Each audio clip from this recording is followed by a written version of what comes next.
What's up, everybody? Thralls Metal here once again. I'm Necrotic Nick. I'm Jammin John. And we have yet another album review for you, or rather an EP review. So today we are going to go over the latest offering from Persefone, Lingua Ignota, Part 1. This also comes out on the 2nd of February on Napalm Records. This band formed in 2001 in Andorra, which, if you don't know where Andorra is, I don't blame you. Like, it's a really small country. Like, it's literally like a little freckle between Spain and France. 181 square miles of country, just kind of in between on that border. Yeah, but this band has been around for a while. This is their second EP. They have 7 full lengths overall. I got into this band on their album Metanoia. It came out in 2022, and I had heard about this band for a number of years. Like, a lot of people talked about them in terms of like the more prog circles, because this is progressive metal mixed with melodic death metal. And I feel like I've been kind of ignoring this band for way too long, and I was really excited to go over this. Now, this is also their first album with new singer Daniel Flys. I think that's how you pronounce that. I don't think it's Fliss. It could be Fliss, but it's spelled F-L-Y-S. Flies. Well, yeah, I was eager to check this one out, and with the title, this being part 1 of an EP series, I imagine, I don't know when part 2 comes out, but it ties in with the title, Lingua Ignota, which we looked up, and that means language unknown in Latin. Yeah, language unknown in Latin, it, in theory, has one word, and it's used as like a mystical language. Like, it's something, but there's no known translation for it. So they have one word, and that's it. But that ties in immediately to technically the first 2 tracks. The first track is almost more of like a hype train for the next track, One Word. Sounds and Vessels is kind of an ambient build-up. You get this whispered vocal refrain about one word. And while it does kind of take a little while to build up, it gets into this heavy breakdown and then launches headfirst into the song One Word, which is really awesome right out of the gate. Like, you have giant size production, like lush synths, layered guitars, lots of vocal dynamics on here, and right away you're kind of just off to the races. There's lots of clever riffing on here, gorgeous lead work, and just huge dynamic songwriting. You figure you're from a country that has 181 miles of lush countryside. Like, you figure you might as well have the production be that size. Like, it's that gigantic. It's huge, lush. The guitar tones, at least the heavier guitar tones, are amazingly crunchy. There's tons of syncopation.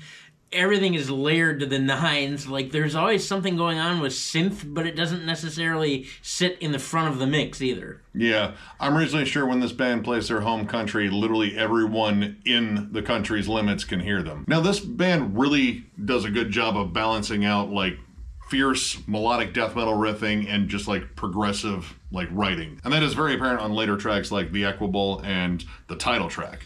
The title track being the most amazing song on here, flat out, and honestly just a flat out amazing song. Like, man, this makes me miss old Opeth. The title track especially is executed so well in that nature. Starts off very quiet, somber, like akin to early Opeth, Damnation era Opeth, a little like of the more acoustic parts on Blackwater Park. Very somber, very emotional. And then when it gets heavy, the riffing syncopation and the double kick syncopation are 2 of the coolest things together, period. It's definitely a more aggressive track overall, but I mean, this one kind of just has like that everything in the kitchen sink sort of feel, because I mean, you kind of just go all over the place. You have like very classic kind of somber prog, great clean vocal dynamics. Oh my goodness. Super heavy, harsh vocals. In fact, the new guy's vocals, I think, are quite, nasty. Like, he's got a lot of just grit to his vocals when it comes down the screams and growls on here. But man, when it comes down to like the clean vocal harmonies, because I don't think it's ever quite isolated except for maybe one song on here. It's always these giant grand choruses, and the chorus on this one that repeats is fantastic. And they even bookend that awesome Opeth sort of vibe at the beginning, near the end too. But along this song, you get these really cool thrashy riffs. Like, it's like listening to Testament if Mike Portnoy was the drummer, because there's all sorts of clever fills and off-time patterns, great cymbal accents. The drum work across the board in here is incredible, but maybe only outshined by the absolutely amazing lead work on here too. Tons of neoclassical leads, especially on the Aqua Bowl. The Aqua Bowl has some really, really beautiful lead work. And then on the title track too, not only do you get those neoclassical leads, but you have tapping solos, and they're harmonized, and they flow really smoothly. Like it's just a very like weave in and out of the music kind of noodly lead. And as big and as busy as this EP is, it never comes across like cheesy or too much. Honestly, everything really plays off of one another really well. Like, in the title track, the synths have a bigger, more prominent spot in other tracks. This one, the synths kind of pull back a little bit, at least in the more riffy, aggressive sections, and just kind of come in there as like a light seasoning. Whereas other tracks, there are a lot more electronic flourishes. The Equitable is notably a little bit more straightforward, like just a heavy, just kind of pounding melodic death metal song, kind of similar to Insomnium, except like less bummed out because it's not winter there 9 months out of the year. I get it. It's winter 9 months out of the year here. That one opens up with a really clever, clean melody. There's church bells, but when it gets down to these like just nasty double time grooves and just thick chugging riffs, it has like a heaviness, like a sense of urgency to it. And what I really like in this EP is all the songs are really different from one another. They all stand apart for different reasons. One Word makes good use of the vocal dynamics in terms of like the harsher ones and the clean vocals. Like it's got a giant chorus on it, but before that, you get not only all the big screams and growls, but there's also some like more tuneful, harsh vocals. Kind of similar to Gojira. Yeah, very akin to Gojira. And the way this whole EP flows, I think, is great too. It flows almost like one track. Like there are seamless transitions between the tracks. It's generally, like some ambient melody, or as one, like guitar part starts to fade out in the background, the next track sort of builds in just behind it. So there's this whole continuous flow on here that I absolutely love. And it wasn't without its surprises. The title track is the fourth track in here. This is 5 tracks, and it's grand. It's huge. We've already, massaged this song quite a bit, but trust me, it's worth massaging. But when it came down to the last track, Abyssal Communication, that was like probably the most different track on here. You're greeted with soft synths, isolated vocals, and it feels like it's going to be like a build up to like a heavier song. Like that's kind of been the thing on this entire album, where they let tension build and then explode with, huge riffs, big crescendos, like all that stuff. But this one stays very intimate and quiet. And it's got these wonderful clean vocals on it, like very fluttering and quivering. Remind me a lot of Leprous. Yeah, or, Catatonia, exploring more of the higher range. But when it shifts over to the chorus on this song, it gets noticeably more ominous. And I don't know, I kind of like it. Like it's a dark synthwave song, like, Depeche Mode-ish in spots. But I kind of like this, and it's an interesting closer. I will admit that, because the title track really feels like the closer. Like it is the grand opus. It's just got everything you're looking for probably out of this band.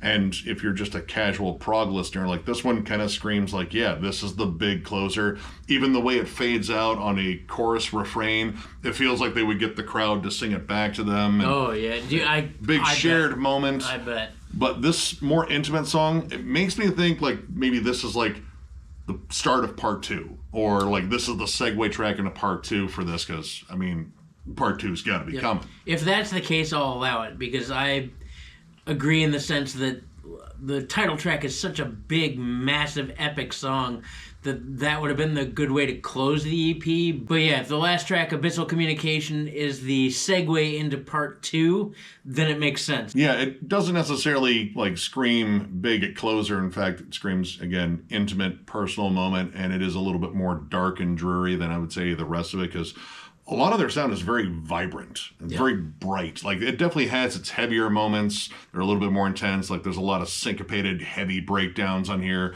And like they do get like flat out, like super heavy in spots.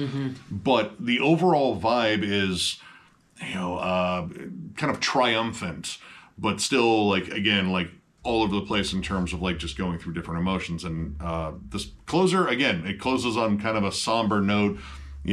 Maybe it's the exhaustion from the title track, but I don't know. I like it as what I think it could be, but in terms of a closer, yeah, I don't know if it's like the best closer on here, but everything else about this EP is really killer. Like, I absolutely love the production here. It's lush, huge.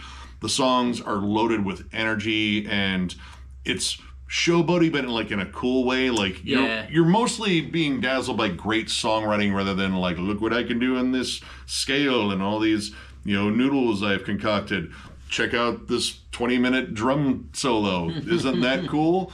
No, I got tired of that stuff every now and then. But this is really well put together.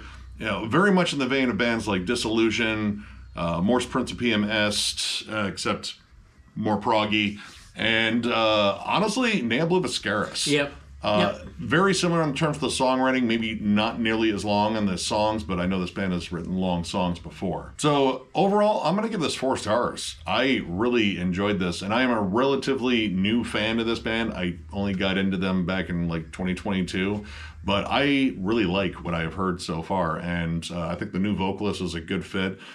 Man, this band kind of just does everything really well. It's got great, heavy, intense moments. The riff work is absolutely killer. They know when to pull back on certain aspects and then just kind of go for it in others. The vocals are outstanding across the board. I like the harsh vocals, but the clean harmonies are fantastic. They give the choruses and those clean breaks like a big, epic vibe. If you were a big fan of like legit and the bands I just brought up, maybe even like Haken and stuff like that too, check this out. This is a solid release, and I'm looking forward to part 2. Yeah, I agree with Nick. It's 4 stars for me as well. I've actually never heard this band prior to today. I've heard of them, but I think I had them confused with somebody else. Not 100%. Regardless, this is a great listen, and especially being a first-time listener, I'm grossly impressed by this band. Great dynamics, great song structure. The riffing in here is sick. The leads are tuneful and tasteful, as well as being a little bit noodly, but they're done really well. The melodies are great. The vocals are fantastic. Again, between the harsher vocals and the cleans, his vocal presence as far as the cleans, he still belts that shit out, and it sounds great. And the vocal harmonies on the end of the title track are just perfection. It's almost like goosebump status. It's really good. But yeah, for a 5-song EP, and especially never having heard this band, and I'm kind of picky when it comes to prog anyway, like it has to be spot on and firing on all cylinders for me to really find it great. And like the whole band is just spot on with what they do. It's hooky, it's heavy when it needs to be, it's calm and quiet when it needs to be. For being as gigantic as it is, it's no lie when we say that the atmosphere is gigantic and the soundscapes and whatnot. Like, it's just presented very well. Cascades off the mountains of Andorra, if Andorra has mountains. I'm pretty sure they have mountains. Anyway, if you're a fan of bands that we've all mentioned, Tesseract, Gojira, a little bit of Devin Townsend, a little bit of Black Crown Initiate as far as syncopated riffing is concerned, definitely Nea Obliviscaris and Opeth, and probably another bunch of bands that I didn't mention that you're probably going to pull out of this, I'd recommend listening to it. So, if you enjoyed this review, give it a thumbs up. And if you are new to the channel, subscribe, because we do stuff like this all the time. We are also on Patreon. If you'd like to help us out there, there's a link down below to thrallsofmetal.com. Our Patreon link is there. It is also on our channel on the banner at the top, on the bottom right-hand corner. But if you're looking for Thralls Metal stuff like t-shirts and hats, you have to go to thrallsofmetal.com. That is where you'll find it. We have newer shirts and we have older shirts that are discounted right now if we have your size. But yeah, if you want any of that stuff, go to thrallsmetal.com, link down below. Tons of stuff going on at Thralls of Metal. If you followed us this far, you know that we actually never really stop putting out content. Unless we're dead or at a show or something like that, you're always going to see stuff from us. Yeah, if the Thrall stuff stops, call the cops. Yeah, something's wrong. We're being held someplace. Someone doesn't want us to listen to music. Tons of album reviews coming, discography rankings. We got Black Dahlia Murder on the way, and then The Almighty Meshuggah. We've got Nick's collection updates. What's John Jamming will appear at some point. I'm not going to get into it, but What's John Jamming will appear. I know I keep promising it. States of Metal, there's tons of segments coming. We do it all for you guys. Regardless of whatever we're doing here at Thralls of Metal, we do it because you guys have made us such a big part of your lives and have taken this channel and made it from some just batch of Peasley YouTube videos into a living, breathing entity. I don't know, it still blows my mind, to be honest, that we're where we're at, but we couldn't get there without you. We appreciate you. Thank you to everyone who continues to support Thralls of Metal. Yeah, you guys absolutely rule. I know I end up saying the same thank you stuff at the end of the videos, but I mean it. It has been an awesome ride thus far, and we're going to keep this train rolling. So one more big thank you, because you guys are awesome. Thank you. And we will catch you later.